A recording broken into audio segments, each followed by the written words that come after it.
The following is a production of DallasCowboys.com and the Dallas Cowboys Football Club. How about them Cowboys? Yeah! Go Cowboys! This is Girls Talk, Boys Talk, presented by Jigsaw Dating, preferred dating partner of the Dallas Cowboys, and broadcasting live from Dallas Cowboys World Headquarters at the Star. Welcome in to Girls Talk, Boys Talk, and exciting to see you across the desk here, Kelsey. It's been a minute. Yeah, it's been a minute since we've done a show together, so it's good to see you.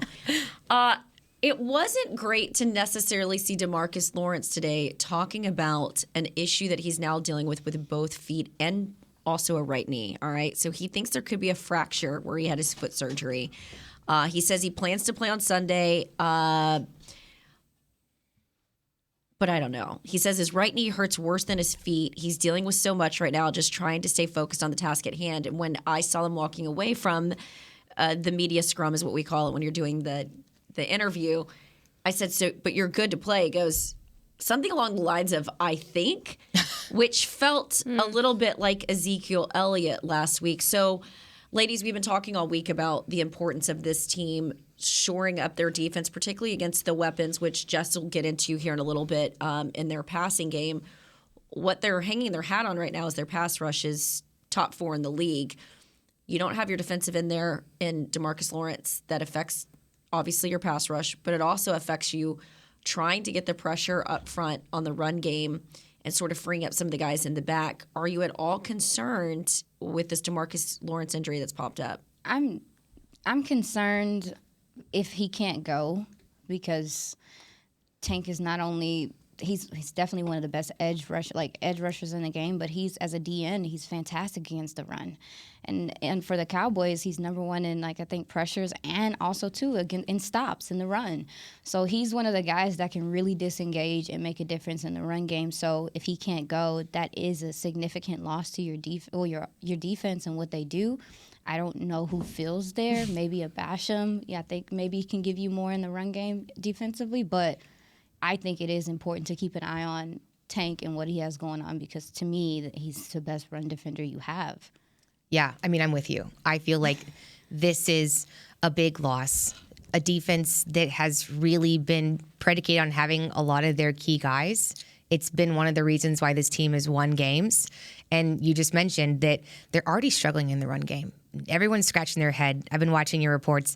We can't figure out why. Like, on paper, it doesn't make sense, right? And so losing any semblance of dynamic asset in defending the run is going to be significant for this Cowboys team. So, yeah, I'm really concerned. And it just feels like they're coming off of a tough loss. To lose a guy like a Tank would just be like, it's one of those things where it's like, this is the last thing we need. Like, we need to have everyone at their best, really just bounce back. And so, yeah, like, it worries me for sure. And the thing with somebody like Tank is you lose that veteran presence as well, which is not something you can get with just anybody in that locker room, whether they're playing well or not. And to that point, too, Kels is, yeah, he's great for the run defense that obviously we can talk hours and hours about needs fixing, but he's also great for the pressure on the pocket. And we saw last week that, hey, Kirk Cousins, he likes to throw some interceptions very quickly when there's pressure around him, and not necessarily coming towards him and rushing on the edge. But if that pocket starts to collapse, he panics a little bit. So this is very concerning, obviously, for this game ahead. But like we talked about yesterday, Jane, look at the schedule that the Cowboys have coming up. This is arguably the second half of the schedule is the hardest part of the Cowboys schedule, especially with that Green Bay loss now in the books. So it worries me. Were you concerned at all, like, how open he was about how much he was feeling it? Because I feel like at this point in the season, everyone's kind of banged up, right? And that's what they will typically tell you. And so that's why I'm wondering why he's doing that. Yes. Yeah. Well, it's almost like he's prepping you that if he does play, don't count this against me. Right. That was what's, because to your point, Kelsey, when you interview these guys a lot about their injuries, like I think Amari Cooper in the past, Ezekiel Elliott, they're like, typically, like, at this point in the season, you're dealing with Micah Parsons is all banged up. Sure. But he just really wanted to make it clear how many injuries he was dealing with. And it was, I'm going to be careful when I say this.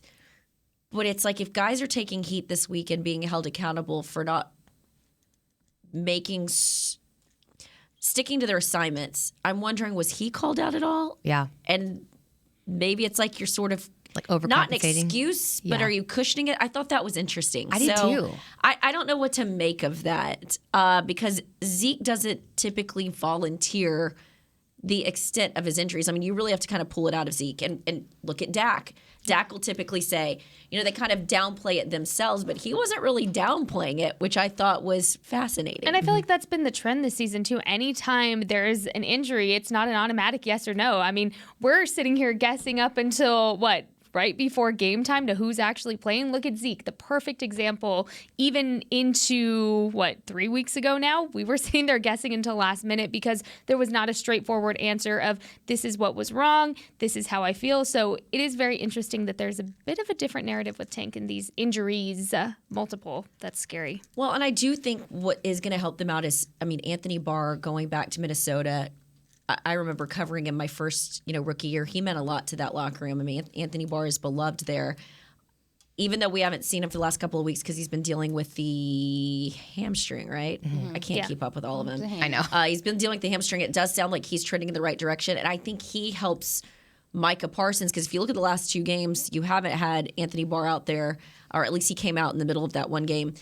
I think he helps Micah play a little bit more loose because we certainly saw Micah playing more linebacker in the last game than we had all season. So I think he helps you out a little bit. And then I had a really interesting conversation with corner Anthony Brown. Kelvin Joseph, I haven't been that impressed as he's played there at corner. But Anthony Brown, we talked about this yesterday.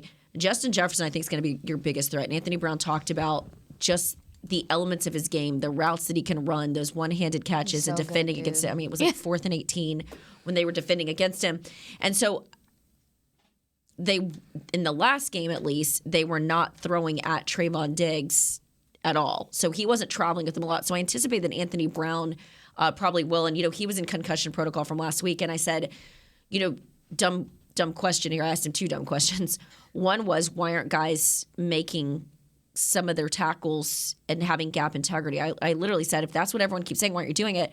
And he sort of alluded to the fact that guys have to want to make the plays. Ooh. Which I thought was kind of interesting. Ooh.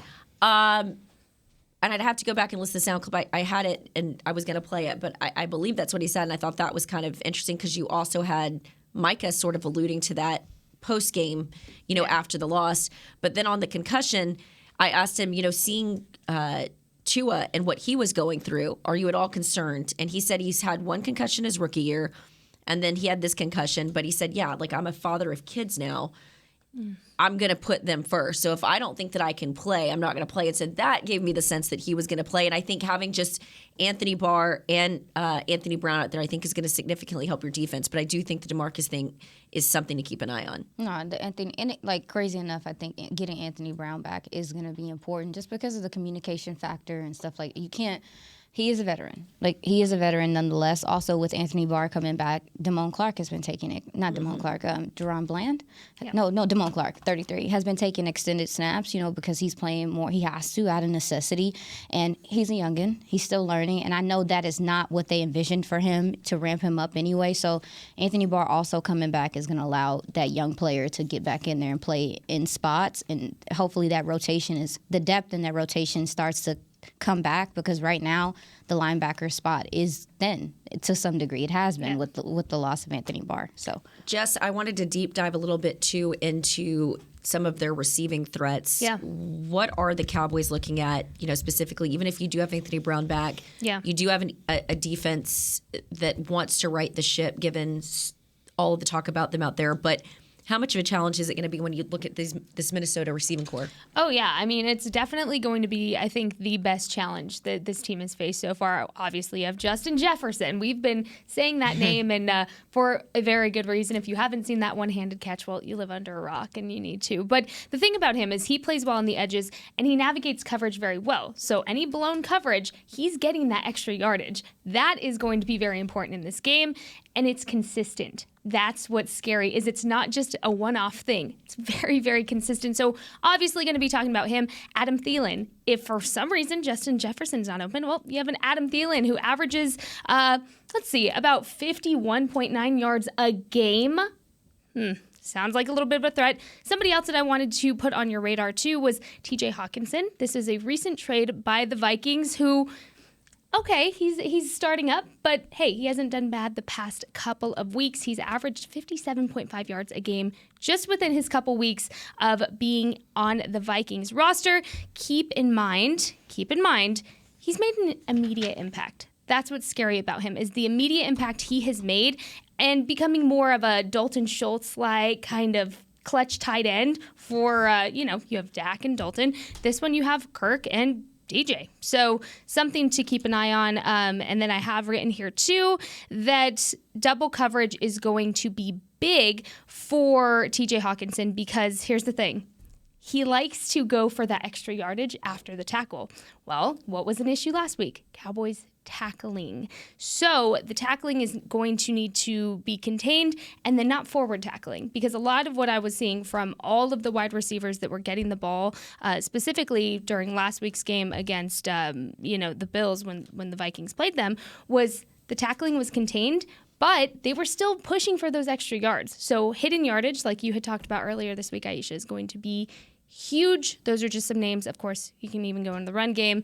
Dalvin Cook, obviously, a big threat when you talk about the run game there. And we were talking about Anthony Barr. Something that he mentioned in his press conference, Dalvin Cook did, about Anthony Barr, was that he's like a brother to him, and that he showed him a lot, which is interesting. They play two completely different positions, but he showed him a lot of who he is and why he plays like he plays now. So a little bit of familiarity from practice and things along those there. lines. Good stuff, Jess. Yeah.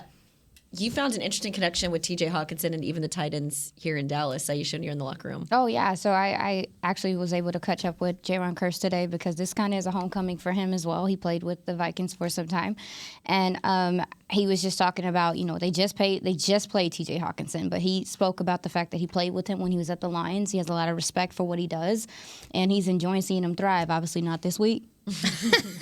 But when you talk about the tight end tandem, it to me has changed that receiving core. I think it actually puts it over the top a little bit more, where you can just get 50 yards apiece from your tight ends, and then your number one is just like, go do what you got, do what you do. So the tight ends, I'm really interested to see how the safeties play this game at the line of scrimmage with these tight ends, because they're physical at the line. They don't care about being in the bump and run. They're going to have to throw off their routes and get them get them out of phase during the game, because Kirk Cousins has definitely found a security blanket in Hawkinson, and Adam Thielen gave you that work in a couple spots last year. So don't sleep on Thielen, man. No, he's not. He's not a sleeper. No, he's not a sleeper at all. He's consistent, as you were talking about, Jess, is that he's always there. Yep. So the safeties in particular are going to have to come play and be ready to wrap up and tackle, because the leaky yardage, like Dan Quinn has talked about, and Mike McCarthy, are things they thrive off of, because this offense they have the ability to be dynamic, but they're not always dynamic. They're just steady. Very steady. And they're good with their hands. That's the biggest thing, too, is you look at how they're catching the ball when it's up in the air. They're making plays when it's up in the air. This ball, sometimes by Kirk Cousins, is not just directly here between the numbers. Yeah. It is just up here. They're still making plays. It is. He's going to toss that ball up. Catching it radius. Is scary, but that's also a good opportunity for your ball hawks on the team. Trayvon, sir, I am talking to you. This is the game. We need to see you. I think for me, though, I look at this Vikings offense, and obviously Jefferson scares you, and rightfully so. He should. Kirk Cousins doesn't scare me. Even the Hawkinsons, Adam Thielen, you have to respect him. He still is a very, very solid player. What scares me is kind of what you mentioned, where these guys are good at jumping in and being the role players, where when you do game planning against a Jefferson, you can't ignore the other guys in the team. This offense is multifaceted, and they are good at executing the simple things, which is something that I think this Cowboys team has struggled with at times. And they'll make you pay. Last week, we saw it. There's a rookie who's out there winning games for a Hall of Famer, right? And like, while Kirk Cousins isn't an Aaron Rodgers, I feel like he has enough weapons that he can still make you pay. Hawkinson is going to be a mismatch for this team. He just is.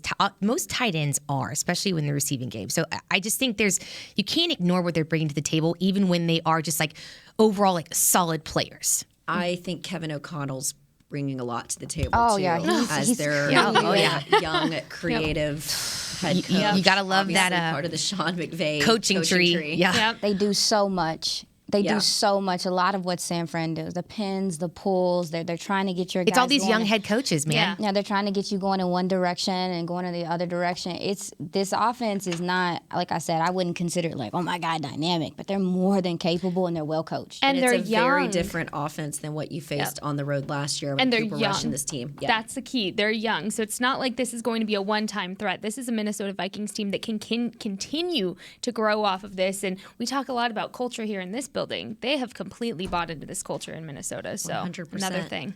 All right, well, let's talk about this Cowboys offense. I had an interesting conversation with Ezekiel Elliott, specifically about Kellen Moore. So I'll tell you a little bit about that. We'll also do a quick injury update for you. And we've got Tatum Everett from the Minnesota Vikings, one of my favorites. We first met covering SEC baseball. So fun little story with her. But we'll have Tatum Everett from the Minnesota Vikings on the other side of the break. This is Girls Talk, Boys Talk, brought to you by Jigsaw Dating, the official dating partner of the Dallas Cowboys. At Jigsaw Dating, we obviously want the Cowboys to bring that 6th ring home. But to be honest, we're more focused on finding the person who will put a ring on your finger. That's why we created a dating app that reveals your face through meaningful conversation, so you can date deeper. Because it's personality that matters the most, not looks. Join Jigsaw Dating today, dating partner of the Dallas Cowboys.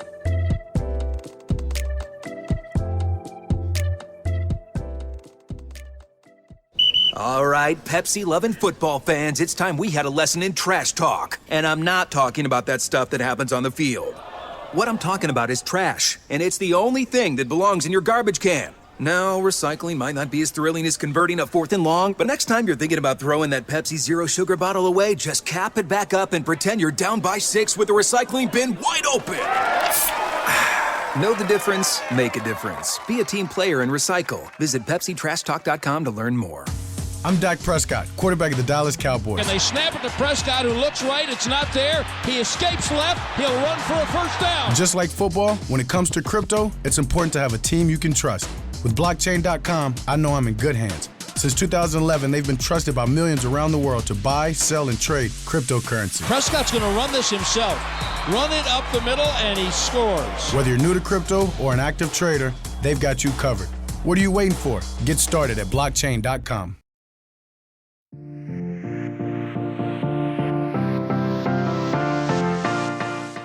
Welcome back to Girls Talk, Boys Talk, brought to you by Jigsaw Dating, the official dating partner of the Dallas Cowboys. And as much as I love to hear my voice from time to time, if you ask people, Chris, you think I can get that? There we go. I appreciate you so much. I don't really love to hear the sound of my voice, although I think there's some people who would argue that I do. Jess, let's get some live reads. All right. Well, knock out all of your holiday shopping during back-to-back days of Market at the Star, presented by Fleece Style. While you're at the Star for Cowboys Christmas, presented by Fleece Style. Well, make sure to head out November 18th, and you can shop from 30-plus festive vendors while enjoying carolers, hot chocolate, and even more. The Star will be open from 4 to 9 o'clock, and then you can come back to see us on Saturday, November 19th from 10 to 4 to explore even more goods from 55 more local vendors. Visit thestardistrict.com for more information on that. I love Fleece Style. A lot of people don't realize that they have this amazing food and beverage at the back of the store. Yeah. If you want to go get an amazing chicken sandwich, go to Fleece Style. Brittany's amazing. What she's done there is, you can get like customized hats, everything. She can't lose. There's my 2 cents there. I'd love to welcome in right now Minnesota Vikings beat reporter Tatum Everett, who I told the ladies here on the show I got to hang out with you and meet you when we were covering SEC baseball. LSU, Lance Breckman was just coming up as a big dog at LSU. You were the sports director in Shreveport and now covering the Minnesota Vikings so well. Thank you so much for joining us on the show. I know it's a busy week. Thanks, Jane. I appreciate it. Yeah, we do go way back, and it's funny because I would see you at Cowboys things and was so excited for the move that you made to ESPN. Well, you were at ESPN, and then the NFL Network now, and watching you, it's been always so inspiring. I think the one thing story, I tell that story pretty often for women getting in the industry because I was like, Jane was, she worked her butt off to be where she is, and she saw Kelsey and and she was like, I see you. I see your hustle. You're going to make it. You're going to go places if you keep it up. And like hearing that was huge. And I've told her that multiple times since then. But for her to pay it forward all the time is great. I mean, no, she's wonderful. And I'm excited to meet you guys. And yeah, I think being up here in Minnesota while it's 27 and snowing for the last 4 days has definitely been a bit of an adjustment for my Louisiana roots. But yeah, you get used to it. It's just part of the territory, I guess, up here. And honestly, Minnesota is one of my absolute favorite stadiums to go to. I was there right after Prince died, and they had this amazing Prince tribute symphony at halftime. Oh, wow. Purple lights, because of course Prince has like his whole compound there. But one of my favorites, and then when they blow the horn during the game, I mean, the fans, and they're still angry about the trade that essentially set up Troy Aikman and 3 Super Bowls in Dallas. But we are very excited about this one. Chain Gang, Kirk Cousins. They never forget. 8-1. They never forget. I know. Why do you think Kirk Cousins is playing as well as he is this year, Tatum? Jane, it's funny that you say that because if you look at his stats, it's really not one of his better seasons. Mm-hmm. I think that he is just feeling understood by this coaching staff. His history with Kevin O'Connell has really allowed him to have open dialogue between the two of them. They meet weekly. Kirk knows these plays. He's been in a West Coast offense for a while now. And I think he just is this coaching staff trusts him, and I think he therefore trusts himself. And the bond between the players and Kirk has become so strong that it's almost like he bets on himself more, I feel like. He just knows he's more comfortable. But it's funny because, statistically, it's not been his best, right? But, I mean, sometimes it doesn't matter. It goes to show you that, quarterbacks obviously make a huge difference. But in this case, it's just been a total team effort. Gosh, I feel like a coach saying that. But, it's been, every facet of the game they've not played a full, complete game. I mean, I would argue the Bills game might be the closest to the Packers game week 1. But they're still chasing that, game where everything just checks off because they put us through the ringer every week with these one-score games. You never know which way it's going to go, but you just can't count them out either. I actually do want to talk to you a little bit about, you mentioned the relationship that Kirk has with the head coach, and we were referencing this previously, but it feels like Sean McVay is building quite the coaching tree, right? You talk about in college football, it's like the Saban coaching tree. Well, in the NFL, it's a lot of young guys coming up, and I think that you've been able to see what O'Connell has done with this Vikings team versus what's been done in previous years. Can you speak to what he's been able to bring to the table and truly the difference that it's made just this season alone, I'd go ahead and say? Yeah, I mean, I think I wouldn't be lying to you if I said I expected a complete change in everything because a lot of the same pieces were there. They got out and got some key free agents that have been key for this season. But at the end of the day, Kwesi Adofo-Mensah, the general manager, and Kevin O'Connell were very clear. We're not coming in here for a rebuild. We believe in the players that we have in this locker room. We're just going to bolster this roster and make a run for it, which is clearly what's happening. And I think that, nothing against Mike Zimmer because he's a great coach. He's a great defensive mind. But you've got an offensive guy in here who's relatively young in age. He's played the game. He's worked with some players before. And then he brings in an incredibly intelligent and talented staff that these guys are having fun. And they repeatedly tell us how much fun they're having. Several players, including Dalvin Tomlinson, I know he's out right now, but he's told me I've never had more fun playing football than I am right now. So many of these guys are just, again, they're just having the best time of their career. And so I think that shows on the field because, you guys, I'm sure you saw the clip from last week when they're down when Josh Allen's at the goal line and Patrick Peterson's yelling in their faces, we've got this. And it's that was so crazy because the probability of that was like 1 in a million. I mean, I don't think that's accurate, but like just go with it. It felt like it, and so I think that belief comes from the top, and from who they've put in here as part of the staff, and it's a really, really fun, enjoyable group of guys. It's been really fun to cover it and to watch happen because I think sometimes you just don't really think about how much culture plays into it when it really, I think, is proving to everyone right now it really does. Tatum, I wanted to ask you about Christian Dursaw. Where is he looking this week from your knowledge? He has had a fantastic season to start, definitely one of the better, maybe the best right tackle in football right now. Where is he looking as far as his concussion protocol? Yeah, I love me some Crime Dog. That's the nickname that Kirk gave him. And Kirk in the locker room was like, I need you. He's like, I'm calling you CD, Crime Dog, from the show. And Christian was like, I have no idea what you're talking about. Awkward. It's like dad swag. Awkward dad. He is awkward dad. Yes. But they're embracing it, and they really are like such a tight group. And it's fun seeing Christian out there. It's his second year, and he's such a great addition to this group. He's, like you said, one of the best right tackles out there. I mean, it's just incredible what he's been able to left tackles. It's incredible what he's been able to do this season. Christian was out at practice in a no-contact jersey today, a red no-contact jersey today. I think that might be promising for concussion protocol. I am not part of the training staff. I do not have that information, but seeing him out there is definitely a good sign because I know we've got another player that's going through concussion protocol, Caleb Evans, who stepped up after Cam Dantzler went on IR in the cornerback room, and he was not out there. So hopefully that's a sign of good things to come. He will be a huge loss for this line, especially against the Dallas front.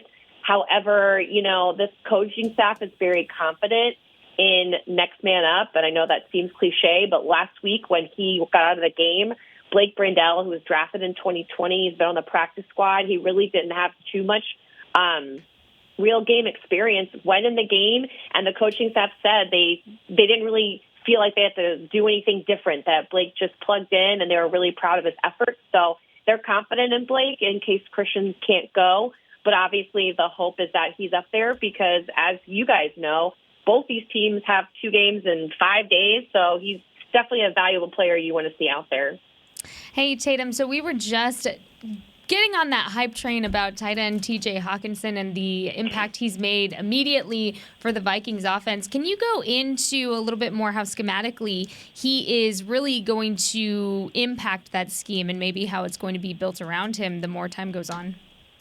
Yeah, I think what the Vikings have really been missing is that middle of the field threat. And TJ is such a big body that can just rush in there. He has great hands. He's got a big body. He knows how to use it. And I think that's what they were missing. As much as his coaching staff likes Irv Smith, I don't think he's ever reached his ceiling or really tapped the surface into what he was capable of. And he's really struggled with injuries the last couple of seasons.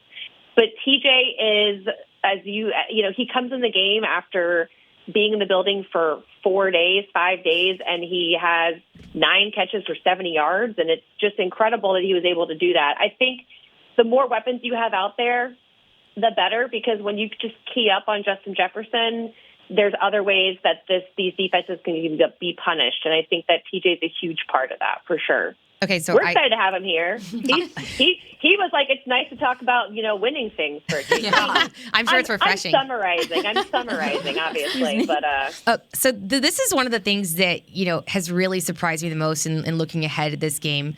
You look at last week and the Cowboys coming off a pretty tough loss. They should have won that one. Vikings had an impressive win over the Bills, and somehow still the Cowboys are favored, which is wild to me. How is that even a thing? And are you just totally surprised by that, Tatum? Is there any reaction in the locker room to that? I can imagine that's just chip on your shoulder feel, which is the last thing this Cowboys team needs. Why? That is.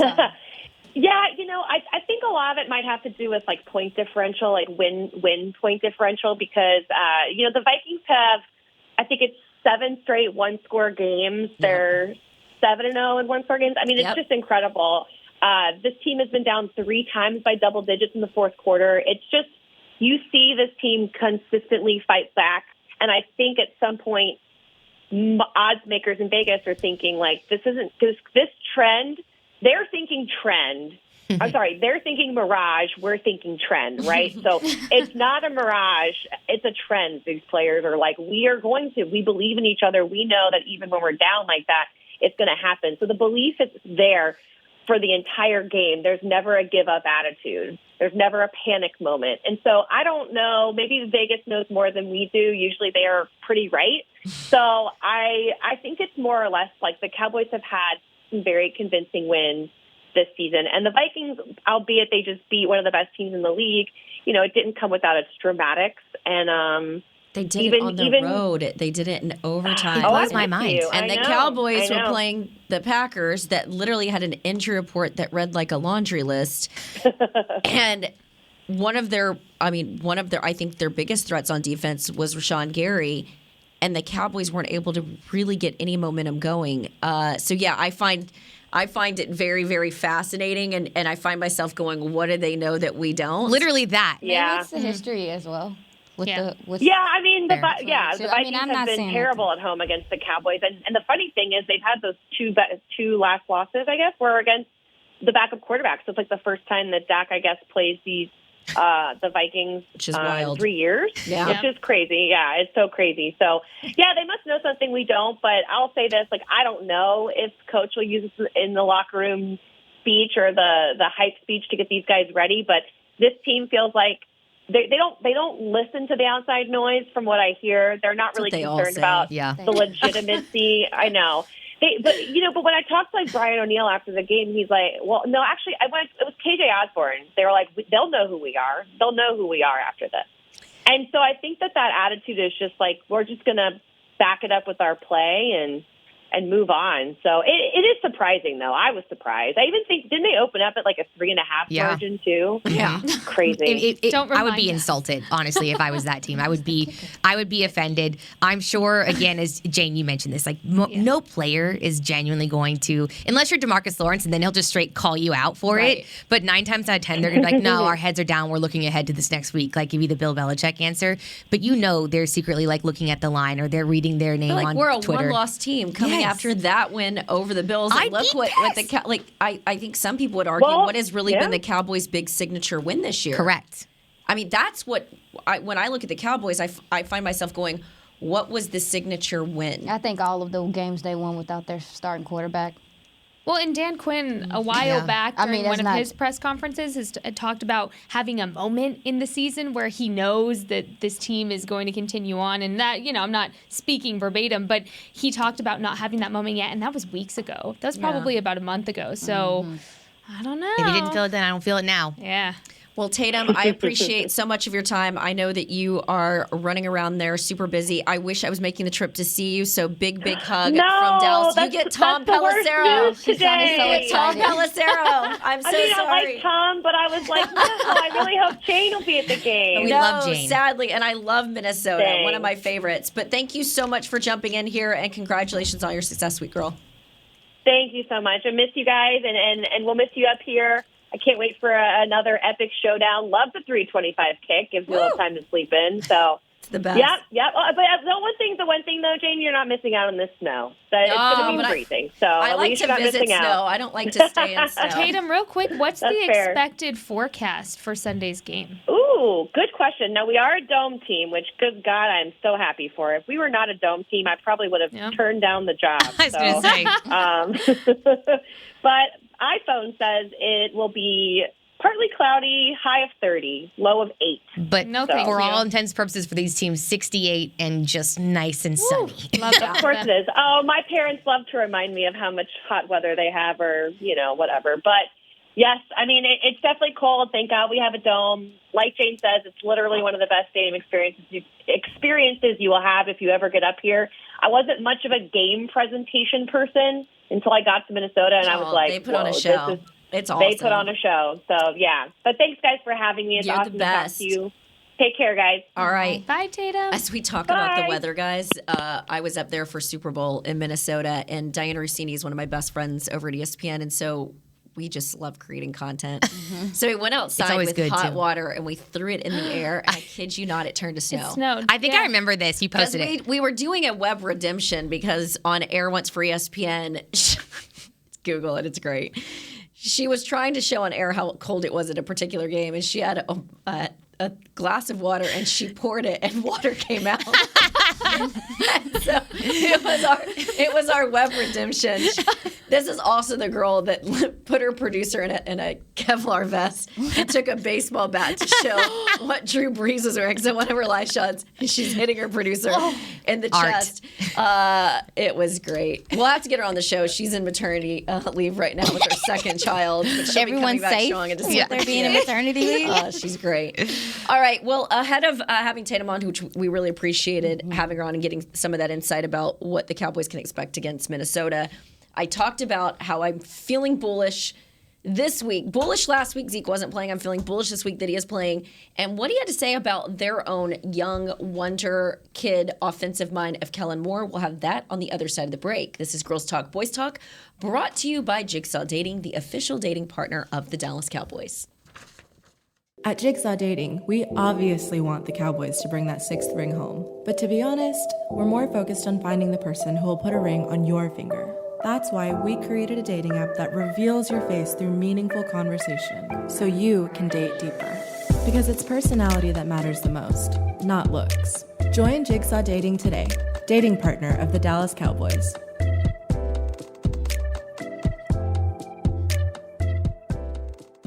All right, Pepsi-loving football fans, it's time we had a lesson in trash talk. And I'm not talking about that stuff that happens on the field. What I'm talking about is trash, and it's the only thing that belongs in your garbage can. No, recycling might not be as thrilling as converting a 4th and long, but next time you're thinking about throwing that Pepsi Zero Sugar bottle away, just cap it back up and pretend you're down by 6 with the recycling bin wide open. Know the difference? Make a difference. Be a team player and recycle. Visit PepsiTrashTalk.com to learn more. With Smoothie King's original Angel Food and new Angel Food Slim without added sugar, you no longer have to choose between treating yourself and hitting your goals this summer. You don't have to choose between great taste and feeling great. Because at Smoothie King, every blend is made with whole fruits and no syrups, so you can satisfy your cravings without compromise. The only choice you will need to make is which one is best for you. Try our classic Angel Food or the new Angel Food Slim, blended without added sugar. Smoothie King, rule the day.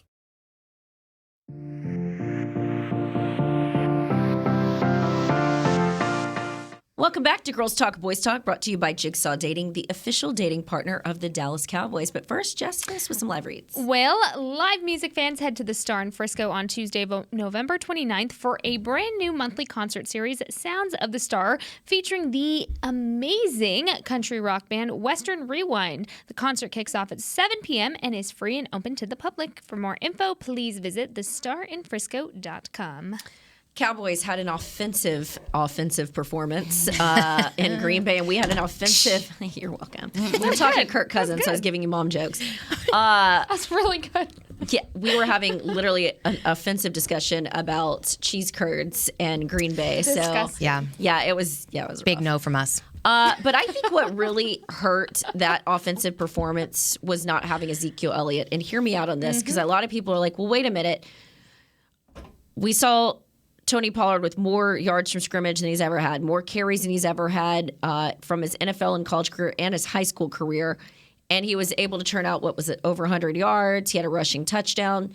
That's all great, right? Like that, he scores for you. But in the last 3 games before the knee injury for Zeke, he also had 2 rushing touchdowns. And what I truly believe is the reason why this defense played better when you had Cooper Rush, for instance, under center, was because they were running the ball more. When you're not only handing the ball off to Tony Pollard and you're handing it off to Ezekiel Elliott, you're controlling your time of possession. Sure. You're wearing down opposing defenses because he is such a bruiser and he is such a punishing runner. But when you're throwing it and you're going 3 and out, and then you're setting yourself up for some miscues and some of the routes that are being run by Dalton Schultz and CeeDee Lamb earlier in that game, that's where you're getting yourself in trouble. And so I've been arguing this and standing on the table for the last couple of years. For those people that don't want Ezekiel Elliott here in Dallas, while I think Malik Davis could be capable of some of those things as a young, more of a bruising type back, what he does is special in the sense of what he does to opposing defenses, which in essence helps your defense. Right. In talking to him today, I truly do believe that he's playing on Sunday. I did not think that last week. Yeah. I agree with you in a sense that I do think that you miss Zeke this game. And the reason why I say that is because the way the Cowboys ran the ball, they got the numbers looked fine. Tony Pollard went off. But in that fourth quarter, Green Bay's defense was fresh. Yep. Yeah. That was the difference. Fair. They could rush the passer. They could do everything they wanted to because they had fresh legs.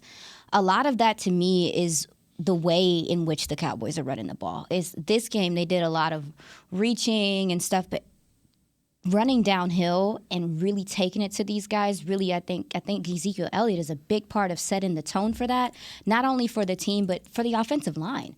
This offensive line has played incredibly better when they are physically taking it to guys running downhill. When they're doing all this reaching and all this stuff, like they're so much better when they're really trying to pin and pull guys and go after them. So I felt like the difference in this game was that you missed the physical aspect of your run game. Not that your run game didn't work schematically. It was just like, are you punishing them? And I think that the tone setter for that is Ezekiel Elliott. So I do think that he was missed this game. I would love to see him back this week because I think you're going to need to wear down these defensive ends for the Vikings. Darius Smith is insane. And something that we had talked about yesterday, too, was part of that 1-2 punch that we just love to talk about all the time is you have to get more touches on the ball. I mean, Malik Davis only had 5 carries this game, and you can't wear down a defense when you don't have a full 1-2 punch that's not in full operation with more than 27 carries combined. Tony Pollard had 22 carries,